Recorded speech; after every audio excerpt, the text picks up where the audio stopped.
ज्या पद्धतीनं नागपूरमध्ये वातावरण खराब झालेलं आहे, दंगल पेटविण्याचा प्रयत्न झालेला आहे, माझं स्पष्ट मत आहे की याला राज्य सरकार जबाबदार आहे. नागपूरचे मुख्यमंत्री आहेत, राज्याचे गृहमंत्री नागपूरचे आहेत.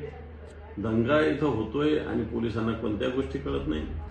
परंतु मागच्या महिनाभरापासून या राज्यामधलं वातावरण खराब करून हिंदू मुसलमान असे भांडण लावून, दंगली घडवून स्वतःची पोळी भाजवण्याचं षडयंत्र राज्य सरकारने करण्याचा पूर्ण प्रयत्न केलेला आहे. ज्याच्यातून हिंदूंचं जनजीवन खराब व्हायचं, मुस्लिमांचं जनजीवन खराब करायचं आणि आपली राजकीय पोळी भाजायची असा उद्देश हा दिसतोय. आणि म्हणून ह्या दंगली घडवण्यास पूर्णपणे राज्य सरकार जबाबदार आहे. या जबाबदारीतून राज्य सरकारला बाजूला हटता येणार नाही. याच्यातून हिंदूंनाही त्रास होणार, मुस्लिमांनाही त्रास होणार.